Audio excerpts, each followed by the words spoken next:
নমস্কার সকলকে। আশা করছি আপনারা সকলে ভালো আছেন। আমি পায়েল হাতাখুন্তির খুনসুটির নতুন আরেকটি ব্লগে আপনাদেরকে স্বাগত জানাই। আজকে আমি বানাবো ঘুগনি। তার জন্য নিয়ে নিয়েছিলাম একটা টমেটো, একটা পেঁয়াজ, 4টে মতন কাঁচা লঙ্কা আর আদা। নারকেলগুলোকে আমি প্লেটে রাখা নারকেলের আকারে কুচি করে নিয়েছিলাম। আর একটু গরম তেলে দিয়ে দিয়েছিলাম 2টো শুকনো লঙ্কা, 2টো তেজপাতা, 1 চামচ মতো গোটা জিরে।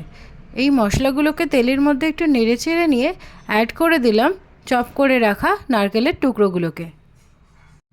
তারপরে নারকেলগুলোকে এই তেলের সাথে একটু ভালো করে নাড়িয়ে চাড়িয়ে নিয়ে ভেজে নিলাম। তারপরে আমি তেলের মধ্যে দিয়ে দিলাম 2টো লবঙ্গ, 3টে এলাচ, 2টো দারচিনি। এই মশলাটাকে গরম তেলের মধ্যে আগে দিতে হতো, যেটা আমি দিতে ভুলে গেছিলাম, তাই পরে দিলাম। তারপরে তার মধ্যে অ্যাড করে দিলাম 1/2 চামচ মতো হলুদের গুঁড়ো, 1 চামচ মতো লবণ, 1 চামচ মতো ধনে জিরের গুঁড়ো এবং 1 চামচ মতো লঙ্কার গুঁড়ো। পেঁয়াজ, আদা, রসুন, টমেটোর যে পেস্টটা আমি করে রেখেছিলাম সেটা আমি এর মধ্যে অ্যাড করে দিলাম।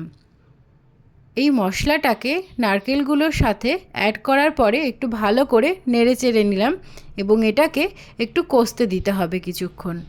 কষে উঠলে মটরগুলোকে দিয়ে দিতে হবে। এই মটরগুলোকে আমি প্রেসার কুকারে 4টে মতন সিটি মেরে নিয়েছিলাম এবং ওভারনাইট এটাকে ভিজিয়ে রেখেছিলাম।